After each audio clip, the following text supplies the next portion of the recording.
Hi, guys. Welcome back to Save Black Girl Reads, where I am your good friend, Ariel, and we are here to review the books and the things in the chapters that we are just interested in. And today is no different. Okay. So, guys, I need y'all to strap in. Let's just take this moment in for the Forever First Lady. Because if you hadn't noticed by the title already, we are reviewing. Well, I'm reviewing for the first time on this channel, but rereading to review Becoming by Michelle Obama. And we don't need to see the title, but look at her. She's glorious. We don't even need the title. Just look at her. She's glorious. But essentially, we are going to be in the process of reviewing this in honor of her upcoming book, The Light We Carry, which is coming out sometime in November of 2022. I don't have the exact date, but as we get closer to it, I'm sure I can reveal that information to you so that you know it and I know it, and then we can go and get the book and read it together, okay? So without further ado, let's get started talking about the preface, chapters 1, 2, and 3. I believe that's how we're doing that this week. Yes, I think that's how it's going because I actually took notes, girl. So we're going to get into the things. Starting off with a preface, it opens with First Lady Michelle Obama talking about, or previous First Lady Michelle Obama, speaking about when she was a kid, breaking down the things that she wanted in terms of her wanting a dog, her wanting a house with 2 stories for one family, her wanting a 4-door station wagon, and being a pediatrician, and noticing even in the space of her saying something like that, that people were just like, ooh, a doctor, like, you know, the prestige around it. And she talked about how she's evolved into this space now, or, you know, in 2018, at the time that she just kind of evolved into like thinking that the question, what do you want to be when you grow up, is a useless question. And I have to say that I agree with her. I absolutely agree that asking children, especially when they are young and undeveloped and still trying to figure out the things of their life, to ask them, what do you want to be when you grow up, is kind of limiting. Because previous First Lady actually talks about it, because she brings up the points of, we ask these questions as if growing is finite and has a deadline and an end to it. And honestly, guys, it doesn't. So I think it does actually put a lot of pressure on kids, as well as, you know, those of us who have grown up with those questions asked of us. It puts a lot of pressure on us to pick something that is familiar, and to pick something that does make people go, ooh, you want to be a doctor, ooh, you want to be an engineer, ooh, you want to be a lawyer.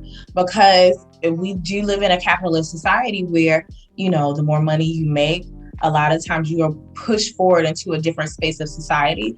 So I have to admit that I actually do agree with the Forever First Lady on that, because the reality of the situation is most of us, even in our adult lives, are still winging it and trying to figure out life because we don't know. And so I think to put that type of pressure on children to at least try to muster up with some type of, I don't know, unrealistic expectation that they're going to figure it out and put it together and say, hey, yes, this is what I want to do. Very unrealistic. But I do agree with her sentiments. In the preface, she also breaks down her evolutions and talks about how she didn't find an end to her evolving and her growth either. She talks about how she was a lawyer, a vice president of a hospital, a director of a nonprofit, and how she talks about working with Black students while being a working class Black student while being at a prominent and predominantly white college. right? And then she also brings into talking about being a bride, talking about being a mom, talking about being a daughter, talking about being the first lady of the United States, which is a lot. She has evolved a lot. And I think that what she talked about really particularly highlighted on the points of, an ever a lot of it kind of ties into a lot of what her title is entitled Becoming, because there is an evolution to our pathways. Are we all meant to be the first lady of the United States? No. Are we all meant to be a lawyer? Are we all meant to be, a director of a nonprofit? No. But wherever it is and wherever your lane is, you should not think that that your growth is finite and that you're just going to stop growing, because it doesn't happen. The only time you stop growing is when you're dead. On a side note, I just want to really go off on a tangent for a quick second, because, First Lady Obama definitely did go to Ivy League school. And I think the biggest thing that I really just wanted to point out was that, like, I don't know the experience of Black students being at a predominantly white college. I don't know that experience at all. But what I will say is this.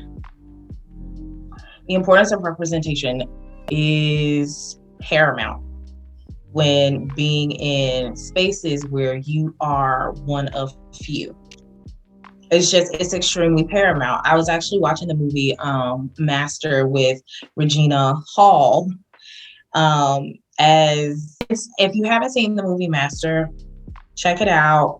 But I think it is like a thriller type of horror situation, even though I told y'all like I'm a child, but I was able to stomach through it and not have nightmares. So if you guys ever wanted to check something out that actually spoke to some of the dynamics, not all of them, but some of the dynamics of the racial spaces and racial issues that happen on predominantly white campuses, that is a really good it is a really, really, really dynamic, powerful movie. And at the same time, just to give a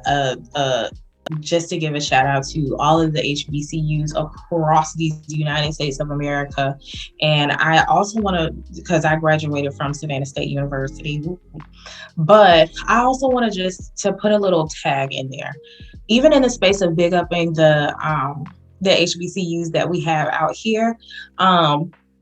There are we have more HBCUs than just Howard, Hampton, Spelman, and Morehouse. There's more than just that.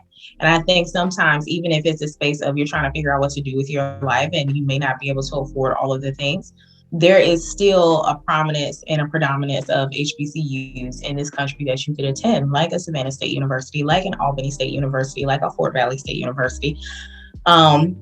Like a North Carolina A&T. But just a side note to say, it's not just Howard, Hampton, Spelman, and Morehouse. There are others. But even in the space of that, representation also matters. And on top of that, not just thinking about Ivy Leagues when talking about colleges with children as well, and trying to get a sense of, especially Black children, trying to get a resemblance and a replication, or other kids of color that may want an environment or something like that may be a little bit, because I have an experience of being at an HBCU that was extremely warm. Everyone was welcome, and no, it wasn't just Black kids on the campus. We had a lot of people of color, and it's attributed to like a little bit more of an inclusive and inclusivity type of feel. So that is also that, and that is also an option. So just a thought. But back to the preface, right? So she also, the First Lady Obama actually talks about how she saw the extremes as being the most powerful Black woman in the world.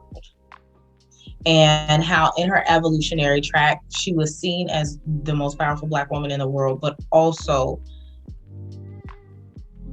or the most powerful woman in the world in general, because she is FLOTUS. But she's also seen as angry and Black, or an angry Black woman. And so a lot of times she also thought about the questioning of those who called her angry Black woman to what bothered them most, that she was angry, that she was Black, or that she was a woman. And sometimes that is that type of critical thinking that we have to have in these societies, and in talking and discussing about these things, because sometimes just wearing the moniker of angry Black woman is no, we don't have to wear that. And I think we are in a space in 2022, 4 years after she wrote this book, of being able to actually kind of give some pushback there of like, why is it that you think that I'm angry just because I express myself? Just because I'm being expressive doesn't necessarily mean that the emotion that I'm giving is just anger. And it also could be, but even in that space, why is it that my counterparts are able to, show anger in a space and it be deemed a different type of angry, but then when it comes to me, it's intimidating, to say the least. Is it because of my skin color? Is it because I have a uterus? What's the reason? I think, though, that going to page 6 of the preface, how she learned about herself and how to use her voice in the South Side of Chicago with her family, she learned to see the value in her story. And that's one of the things that she's also trying to, paint with a broad stroke of a brush in the preface and things of that nature, to see the value in your own story. Your story is, and she actually says, your story is what you have, what you will always have. It is something to own. So, like, even though we talk about ownership of property and a lot of, that comes up in a lot of conversations of capitalism in this country, but to understand the possession of your own story, the possession of the narrative of who you are, and being able to value that is really precious. I do agree with her. First Lady Obama wraps the preface announcing her abilities to reflect on being FLOTUS and having the ability to say the things now that she's no longer in the office.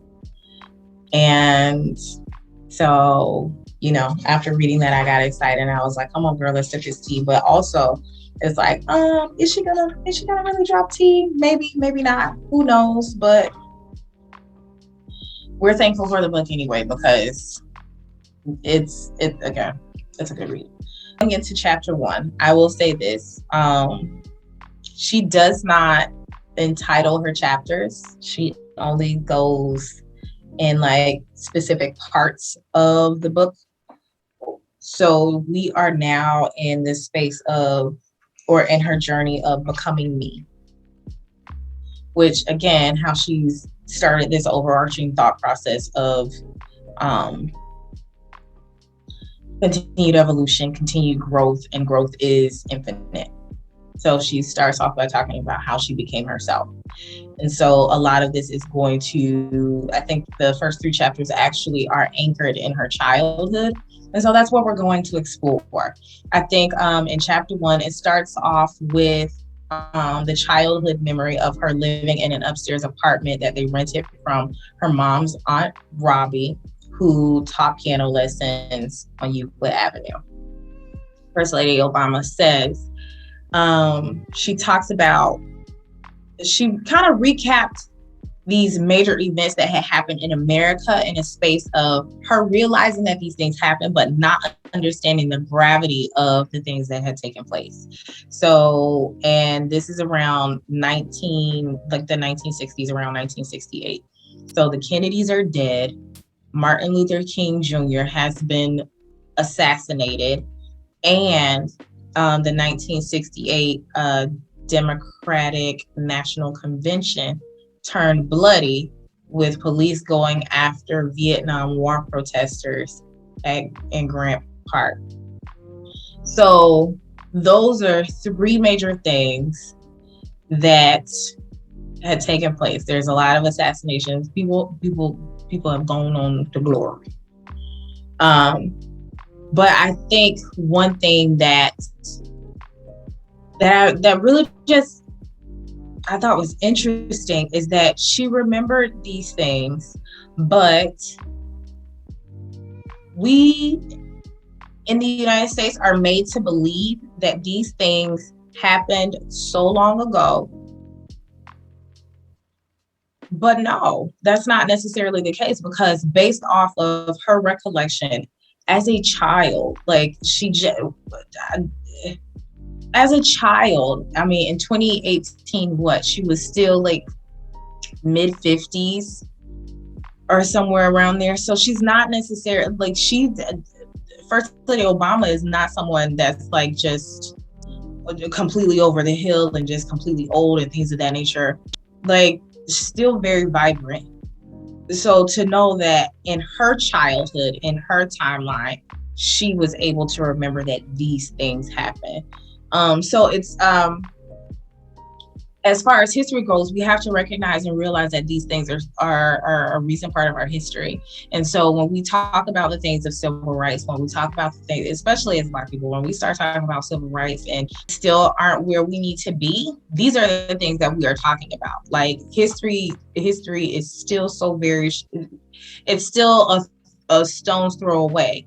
So to say that some of these things that didn't happen or they're not a big deal because it doesn't happen anymore is not concerning, because they recently happened. And especially in a 2022, when you have some Republican individuals who are okay with overturning precedents that sat in place for over 50 years. That's just my thought process, my 2 cents, and we gonna move on, girl. We are going to move on. We are moving on. So in chapter 1, we also see how First Lady's view of family and valuing her family is very big to her, because this is where we are introduced to her mom and her dad. This is where we're introduced to her Aunt Robbie and her Uncle Terry, who is Robbie's husband. This is how we're introduced to her brother Craig. We also get snippets of the grandparents, but we get more of a detailed background intro into grandparents in chapter 3. But essentially what we see is that a value of family is something that is big for First Lady Obama. And she talks about too how I think it was very genius of how she was able to weave in her value of family and then also speak to her father's decline in his health as she noticed it as a child, and how she actually walked through it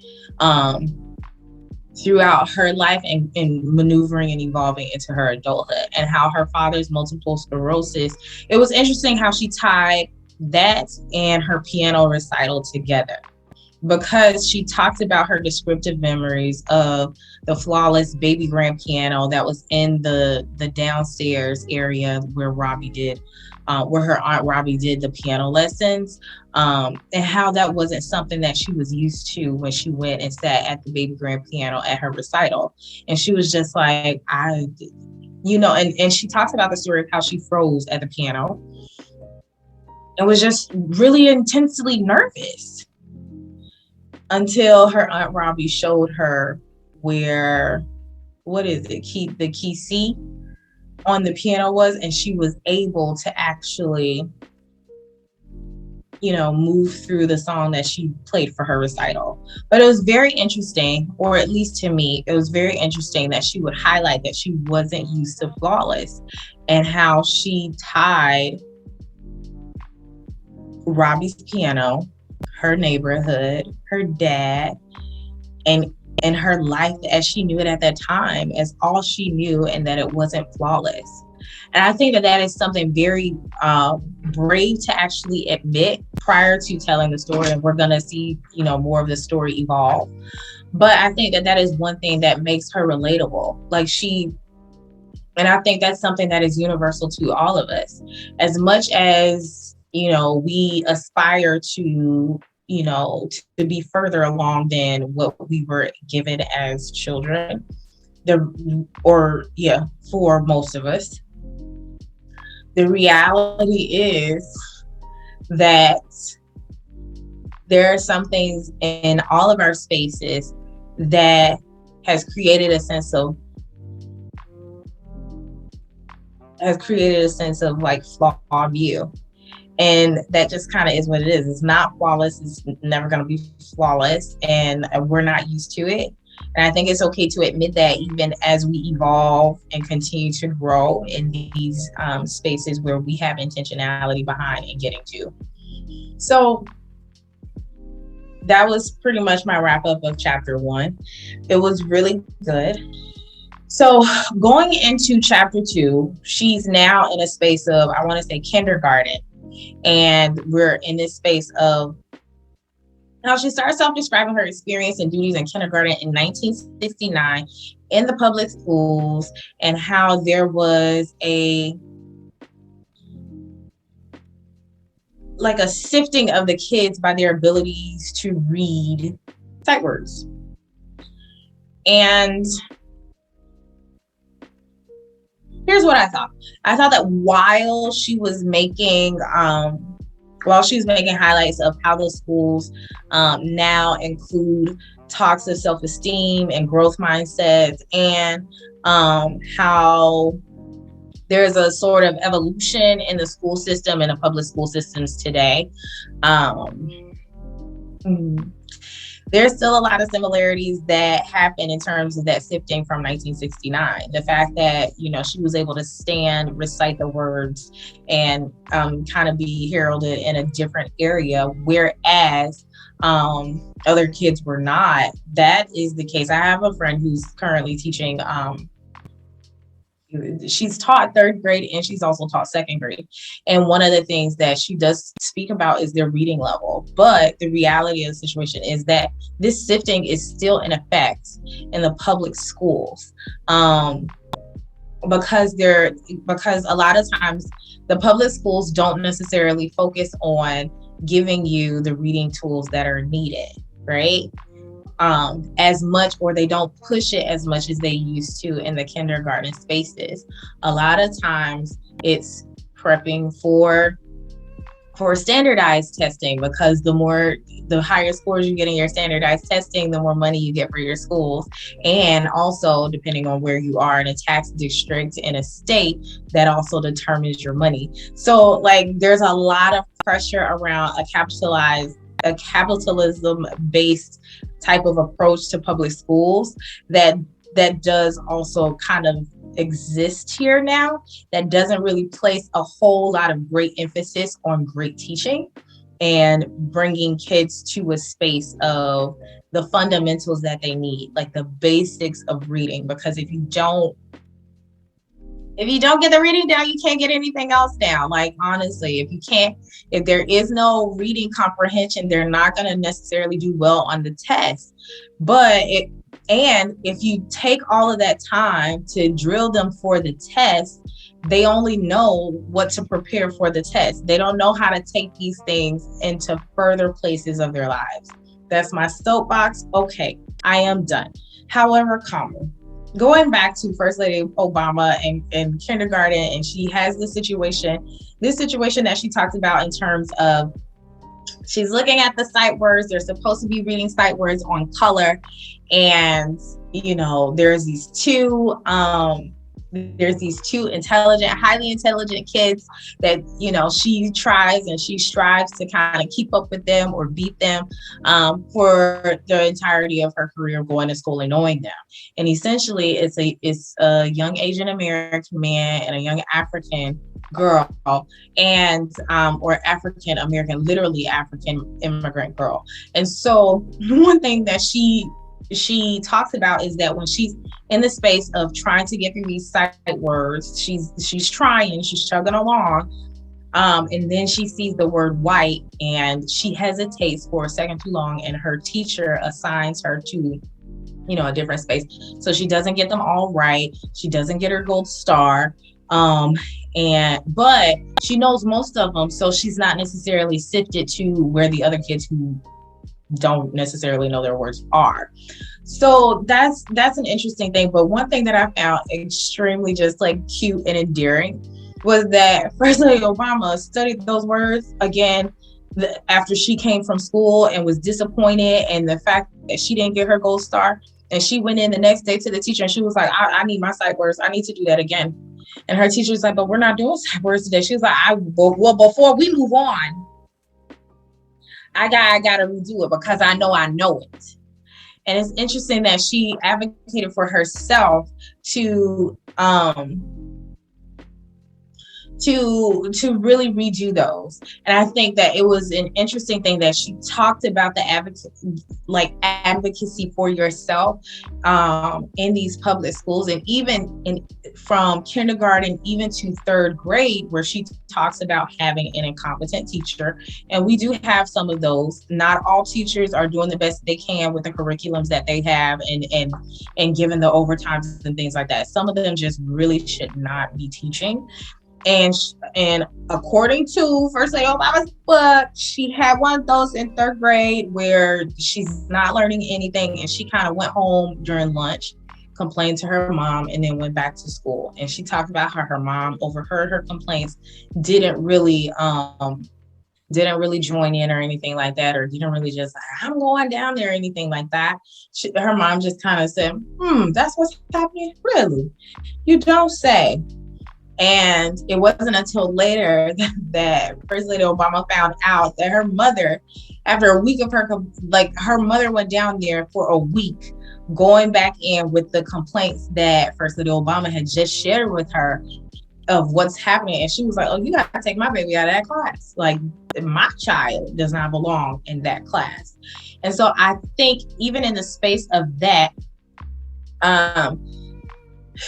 she talked about how the advocacy of her mother allowed for her to be able to be placed in a better teacher's class, which also gave her the better opportunity for learning. And she even talked about how she felt bad as an adult, and she reflects back. She thinks about the rest of those kids that will remain and kept in this woman's class, or I think it was a woman that was kept in this teacher's class, even after she had left. She was like, everyone is not having the advocacy of a strong parent to go in and say, not my kid. No, we're not. And so she thought about that, and I think that's a part of what informed some of her projects as the First Lady while she was in office, because she realized that a lot of times these kids don't have the necessary advocacy, especially if their parents are working to put a roof over their head and things of that nature. It's not feasible for every parent to go in, or if their parent doesn't necessarily know all of the things that is required to know about the learning. And during that time, every parent didn't have like a solid educational space that they could actually go in and challenge the teacher. So those are also the thoughts around that. But one thing that I can tell you is First Lady Michelle Obama's mother is a force to be reckoned with. Anytime you got a mother who's willing to tell her child's teacher that she had no business teaching, and she would do better off as a cashier instead at a drugstore. What? Like, everybody, stop the presses. Like, who says that? Who goes to the school and tells their child's teacher that? Like, you're not great as a teacher. Come on, go down to the drugstore, submit the application, because you would do better in that role as opposed to this one, because these kids not learning nothing. Like, wow. I feel like this chapter was to implore educators as well, that, even if you do have the educational tools and the resources, that sometimes it does help to go the extra steps a little bit further to make sure that you are being competent in educating the kids on some of the basic things that that they will need to take with them for the rest of their lives. That's it. That's all. That's what I got from it. I'm not saying that's all I'm saying. Okay. She also, I read this part of the chapter, and I was like, First Lady, But I also saw her again as relatable. I think in this book, if nothing else, the first part of this book, she gives relatability on top of relatability. That's how I knew that First Lady Michelle Obama was a homegirl for real, like a homegirl. Because she talks about how this girl named Dee Dee was really just trying her. This girl named Dee Dee was trying her in her spirit since she's walking around, because she's now in a space where her mother is telling her, like, hey, you got to get out of the house. You got to, go just having these conversations and these lifestyles with your Barbies and your brother's action figures is not enough. You need to go outside and you need to make some friends. You need to socialize. And it's interesting how the dynamic between she and her brother Craig are kind of, I don't want to say polar opposites, but they do kind of parallel, because her brother Craig is very personable. Her brother Craig is very much into basketball and very much into being, knowing the people, giving people the time of day and things of that nature. First Lady Obama, not having it. She was like, I don't want to have to deal with these hooligans and shenanigans. I don't want it. You can keep it. It's the ghetto. Ugh. And she's like, I'd rather just play with my dolls and that be it, because I'm their, I'm their source. I'm their deity. I get to tell them about this and what their personalities and everything that they're dealing with. And she was like, and I'm okay with that. And until her mother was like, go outside. So yeah, this is a part of her following her brother around. Her brother is showing her the ropes of all of the people and everything like that. She's learning that the people at the park are not that bad. The dudes who hang out in front of the drugstore, not all bad. Even though they are hanging out in front of the drugstore. But she talks about how this girl, Dee Dee, kept saying wayward things to her. And she was like, the funny part about it was like, she gave a few options of how she could handle it. She was like, I could get someone else involved. I could try to reason with her in a diplomatic way. Or I could fight her. Like, oh, okay. So she gave the options, and then she said, and I came with a force of a punch. And she said she tackled a girl and went at her face. And I was like, wow. And I felt so seen. Like, let me just say that. I felt extremely seen, because I was like, go ahead, forever First Lady, to go ahead and tell us that you got into a brawl when you were a kid. Because again, a lot of us did get into brawls when we were kids. And a lot of it was because we weren't bothering anybody. We didn't want the smoke. We were just out here trying to play, learn friends, get to know your name, and go about our business. And then here come little Dee Dee messing up in our face and in our pockets and in our corners, trying to say the things. And it's like, Lil Dee Dee, leave me alone. I ain't did nothing to you. And then Lil Dee Dee say something else. And then it's like, just a real quick. But I thought it was very interesting that in the space of her trying to learn how to socialize outside of the house, that those are the things that she actually came into contact with. And not only that she jumped on. Well, I don't want to say she jumped on that girl, but she did tackle her and she did punch her in the face. Like that she actually highlighted in the book. But the thing that she said after that altercation was, Dee Dee and I were never friends after that, but I earned her respect.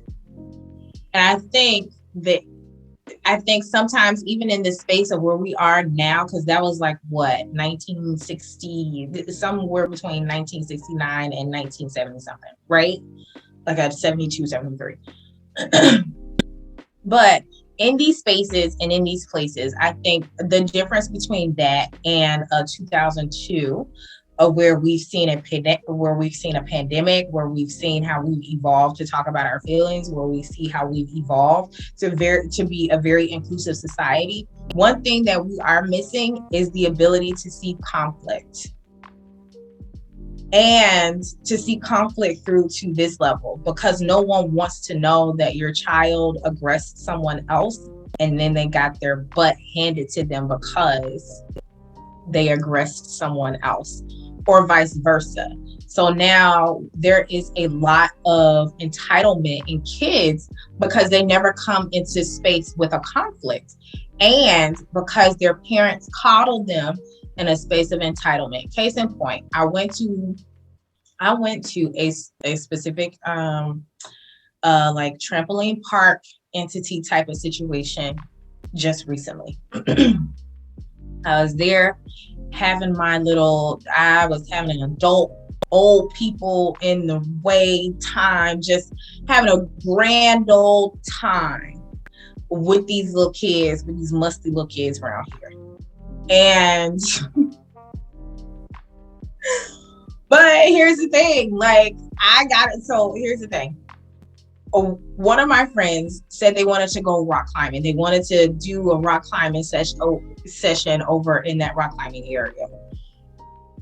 They were trying to follow the rules as posted on the rule board that said, wait for someone to harness you, wait for them to come get you so that they can harness you so it's not too many people on the floor. This particular friend kept getting cut off by kids because no one assumed that they were in line, right? So this happened a few times. I decide that I'm gonna go and get on another ride that requires a harnessing, because it's almost like a hang gliding kind of situation that you just kind of, they strap it to your back, you run off this edge, and then you're just kind of gliding, almost like a zip line, but not a zip line, like an indoor zip line, but not that. So I'm in the line for that. And I've been waiting patiently. And the what is it, like the attendings that attend that particular ride, they're doing the best that they can to harness these kids, to get them in and out and blah, blah, blah, blah, blah, to ride again, or to ride the ride and then move on, or ride the ride and get to the end of the line so that they can ride again. So I'm standing in line and a little girl walks up. This is the same little girl that I saw skip my friend at the rock climbing place, and her parent, just allowed it, just like, and the way that I know that her parent allowed it was because this kid skipped so many other kids, not just my friend who's an adult, but so many other kids. And the parent was just like, yeah. Mm-hmm. So here we are on this particular ride, and she walks up and she's thinking she's been skipped. I was like, oh, no, boo thing, the line is here. And one of my friends was like, hey, Ariel, did you say that to this little girl? I'm like, yes, because conflict is needed and necessary. Is it uncomfortable? Yes. But at some point, this little baby has to learn that you can't skip people in line, because if this continues on and if it is not checked, she's going to run into somebody that's having a bad day. And she's thinking that she's entitled to just skip them in line, and they're going to clock her one. And she's going to wind up being little Dee. And we don't need it. I'm out here saving the kids' lives and keeping them from turning into little Dee-Dees. That's what I'm doing. I'm out here doing a service to these parents. It's going to be auntie to some of these kids and let them know that you can't have a little Dee-Dee spirit running all over you, because it's not necessary and it's not cute, girl. It's not cute being a Dee-Dee, especially when you got a Michelle Robinson around the corner waiting to cocky, just cold cock you in your face. Like just cold clock you, simply because you don't know how to play nicely in the sandbox, or you don't know how to think critically to be considerate of others. Okay, I'm done with that soapbox. I'm done. Stay focused, girl. Stay focused. Now, one thing I also wanted to point out about chapter 2, and this is the last thing, and then we're going to move on to chapter 3, was the way that First Lady Obama actually lined the subtleties of racial issues, especially as it pertains to the Great Migration in Chicago, of whites moving to the suburbs, and then also talking about racial profiling and how her brother was pulled over on his brand new bicycle because the police officer did not believe that he had a new bike that was that fancy, and how they had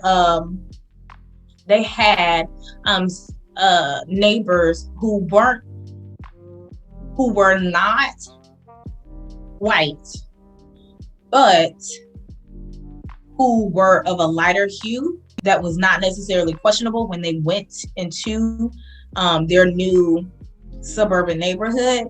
When they went to go visit, the fact that somebody took almost like a key or something like that and scratched her father's car. And if you read the chapters, if you start off if you go in and read the chapters, like First Lady Obama talks about her father and his pride in his car, like the just the pride that he takes, the joys that he takes of the pride in his car, and the fact that he walked up to the car and the first thing he said was, "I'll be damned." And essentially it's like, and in the space of that, knowing that they would never go back to that suburb again, even though these have been their street friends or their friends who lived across the street. This the wife of that family and her mother shared recipes and things of that nature, and they did the things. And she talked about how that particular action, she knew, even as a child, she knew that they would never go back over there simply because of what happened. And honestly, that would make sense, especially if you are a dad, if you are a husband, if you are a father. I can only imagine putting myself in his shoes. If somebody scratched my car in a predominantly white neighborhood and I got my kids and my wife with me, and I'm dealing with a disability where my feet are not as quick as I need them to be able to protect them. Absolutely not. I'm not bringing nobody else back over here because I can't get to them if I leave them there. And at the same time, I feel like I wouldn't be able to protect them. So I understand where her father was coming from by like, just visiting with the friends and being like, oh no, we can't go back over there. Like he ultimately like repaired his car, but the fact of the matter is he should never have had to repair his car in that way in the first place, just for taking his kids over to visit their friends and taking his wife to visit, like that just, yeah. But I think the way that she tied this thing in, tied the racial subtleties and issues and was brilliant. And again, it was stealthy, but it was also extremely palatable. But I think it's also extremely palatable because I'm Black. But I think it's just masterful the way that she did it, because she's giving you relatability. She's telling you the story from her standpoint. She's giving you the history of her family, but she's also letting you know that even in the 1960s, even in me having a great household, even in me having a strong father, even in me having a caring neighborhood and wonderful neighbors and great friends, even in my brother enjoying his bike rides and his walks to the park, racial issues. My brother was pulled over for having a nice bike, biking while Black, visiting your neighbors in the suburbs while Black. Just,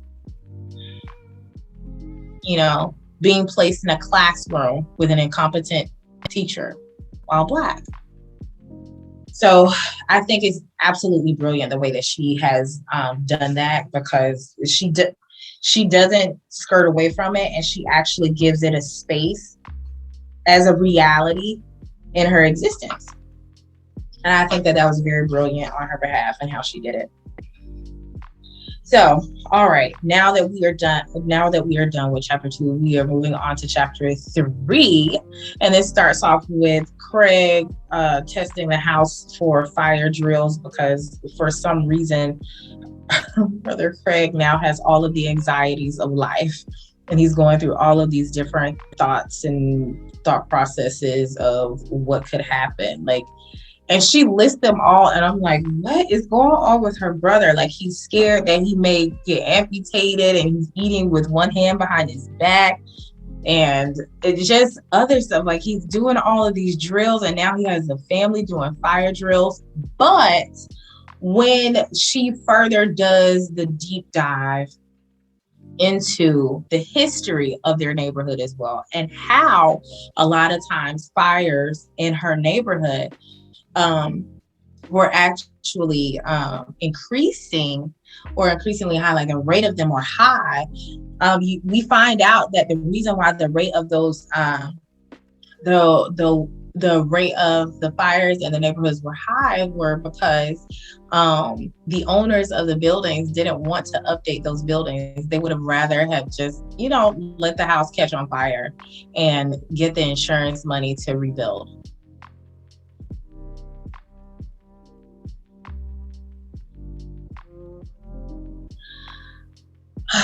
So, and also there is this space of a conversation that I feel like First Lady Obama actually honored this family that was on the street by telling their story of these kids that she and her brother used to play with, how they, the kids passed away because of one of these fires.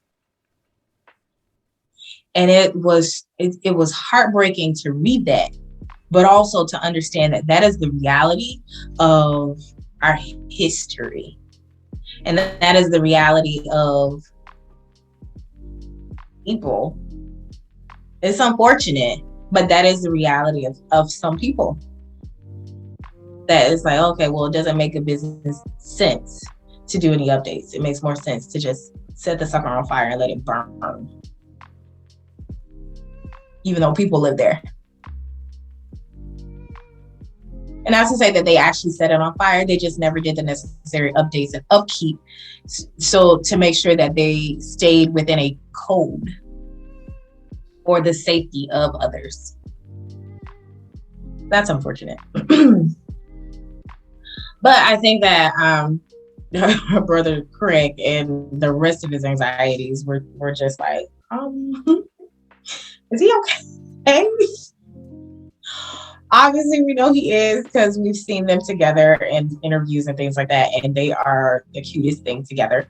But it was just like, wow, wow, to read it and just see the things.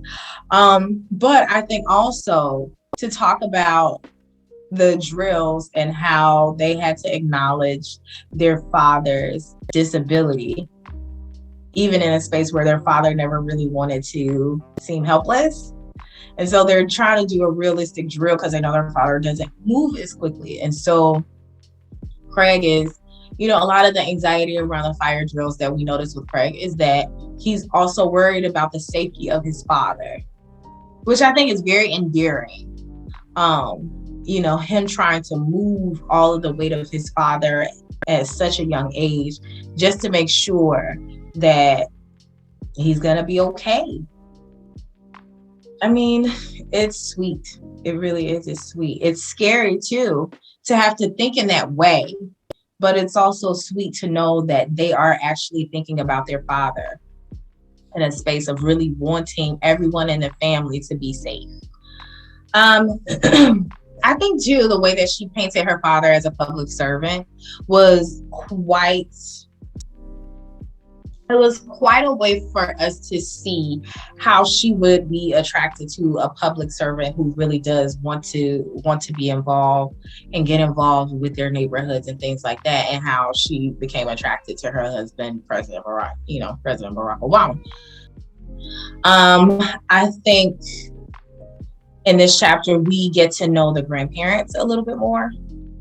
And I loved how she did a comparison between her grandfather Southside, who, lived around the corner, and who's her mom's dad, who always wanted to see the kids smile, who did things like kept their dog at his house because their mom didn't want their dog at their particular residence. So and actually getting them the dog in the first place, and how she talks about how Southside did everything just to keep them happy, fed them and things of that nature. Like they were there and they were safe.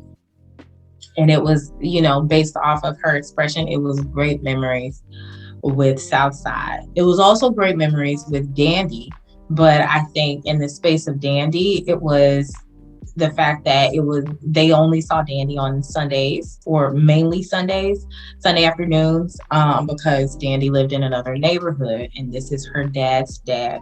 And he had 5 children. I can't remember how many children Southside had, or if First Lady Obama actually said it, but she talked about how in this space, Dandy was a very irritable man, more often than not, even though he did have moments of smiling and feeling proud when his kids would say things. Yeah, when his kids would, just his grandkids would say, nice words that he didn't necessarily know that they knew, or he saw a spot of brilliance. But for the most part, he was irritable. And she also noted that, like, a lot of times she was the only one that stood up to him, especially as it frustrated her in the way that sometimes he would talk and be mean to her grandmother. And she would go to him and she would say, quit talking to her like that. And then she'd also go back and ask him, like, and what's wrong with you anyway? But I think she does a great job of giving a breakdown of Dandy's background, and the fact that we learned that Dandy was destined for college. Like, Dandy was in a space where he felt very excited about his future, and then things happened. The Great Depression, jobs were scarce and scant, and things just didn't work out for Dandy in the way that some could think. The fact that she talked about, her Uncle Terry, and she brought up Southside as well, and how, they were involved in some of these careers that were nice, but then they couldn't join the labor unions because they were Black. And so they were forced to take these jobs that they were overqualified for, that then they would have to turn around and train someone who is white how to do the job, and then they get the promotion and more than likely will become their boss. So she talked about how, she talked about Dandy in a compassionate way, because she realized that Dandy was really dealing with bitterness about how life had turned out.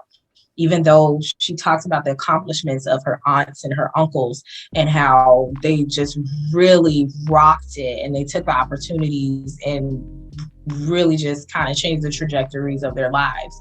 But she talked about how Dandy couldn't see his kids' accomplishments as an accomplishment of his own, of how he was able to raise them and things of that nature. And I think that really could explain, like, some of the plight of the bitterness and the anger with some of the Black men in this country, especially if they have not been allotted the same opportunities, or if the opportunities that they thought that they were going to have had shifted and changed and just kind of done differently, even by way of their abilities to get into professorial positions.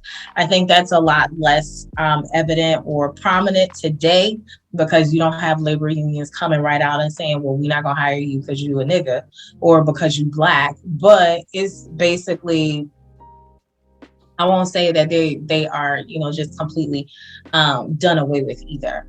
But it's just more so there are more opportunities for professorial careers for Black people and Black men in general. So it's better, but we could also do better. And so I think that was just like it was a really good nod and a really good compassionate space to put her grandfather in. And I thought that was really sweet. And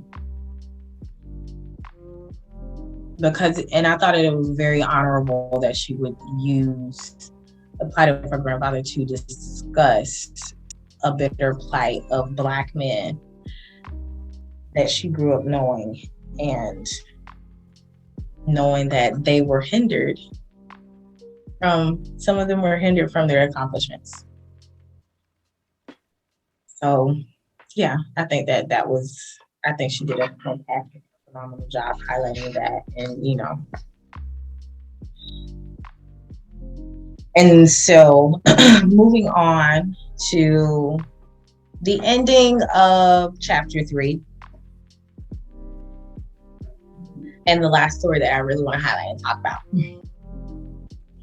So there is this space of, and again, going back to relatability, guys. One thing that First Lady Obama did great was to be relatable, in all of these discussions that she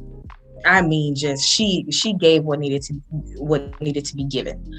And I will say it like this: in the space of her speaking about being a young child, well bred, her parents made sure she had the dictionary and the Encyclopedia Britannica.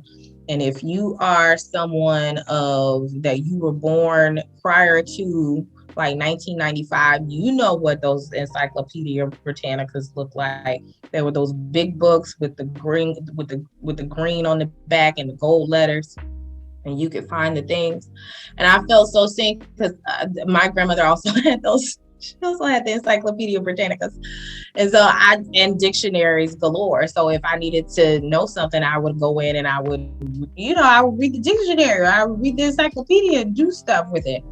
But I think that's prior to having the Encyclopedia Britannica all on the internet, on the Al Gore's internet. But essentially, one thing that she highlighted was that, her parents and her grandparents didn't necessarily accept them using bad grammar. And so she was supposed to put the G on going instead of going, going, and to say isn't instead of ain't. And so she's outside playing. She's at Danny's house on a Sunday afternoon, and her cousin hits her with the 1-2 punch of, "Why do you talk like a white girl?" And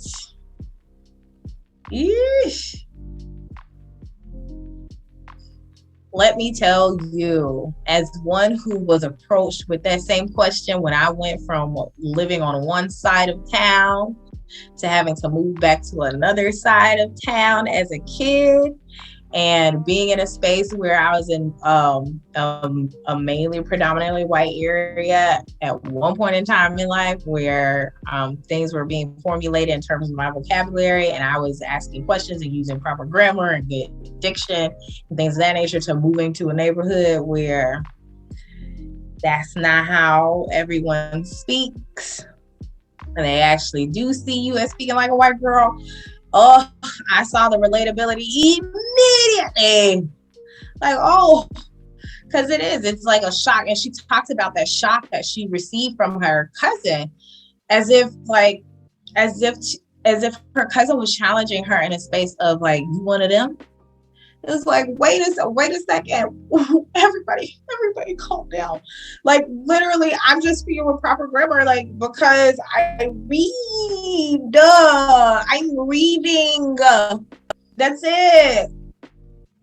But that doesn't change. That doesn't change, me in terms of an ethnic category, or like, that doesn't change me from being a Black person. Like, you see my skin, and I'm out here playing with you, and we're all having a good time. Guys, we're all having a good time. How is it that "Why do you talk like a white girl" has come up and it has disrupted our playtime in this way? We were out here just having a good time, jumping rope, doing double dutch and all of that, and now all of a sudden you pull out "Why do you talk like a white girl?" And now we got to pause and have a kumbaya session, which is so unnecessary, but also conflict. Yeah, so I think that it is brilliant how she tied in that conversation of why do you talk like a white girl into the question of them being in the White House, her being married to a Black man who was raised Hawaiian by white Kansans, and he looks light to some people, dark to others, and basically, and it's a black couple, it's a Black family in the White House that has never been seen before. And the question that she talks about that everyone is wanting to know is, are you what you appear to be, and can you be trusted? Because then there's also the like we could talk about how her cousin probably didn't have any business asking, her, like, why do you talk like a white girl? But then there's also the plight of all skin folk and kinfolk. And not to say that that's the case with the Obamas, because obviously they did some work that was really great when they were in office. But I think the other thing that we can also talk to is that, some people have the perceptions that all skin folk are not kinfolk, and and there are some litanies of reasonings as to why they feel the way that they feel about why they are not. So I think that at the end of the day, she handled, I don't know, I can't say if she handled it well, but she basically said, well, I'm not talking like a white girl, I'm just, I'm using proper grammar. And I think that, it's unfortunate, but it's also like conflict does happen and these things do happen, because sometimes we do, as a culture, we feel like we have a premium on what Blackness should look and act and sound like.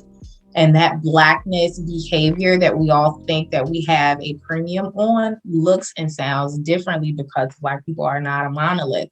But there are some universal things that you do know that you probably should do. Like, you grew up in a house that said everybody deserves the time of day, and you need to give it to them by saying hello, because you don't know if your hello is going to, be the thing that's necessary for them to continue on in their lives. Like, things of that nature. When you see people in a room, speak to them. When just a lot of those different things that we universally have been known to understand and know, of the fact that, you wash your chicken first and then you season it real good and then you do the things. Stuff like that. That's universal. But also, again, Black people are not a monolith, because you got some Black people out here that, rocking with a pumpkin pie and love pumpkin spice latte. And then there are some that are just like, we don't want nothing to do with pumpkin. If you don't bring the sweet potato in here with the butter and the cinnamon, that's it.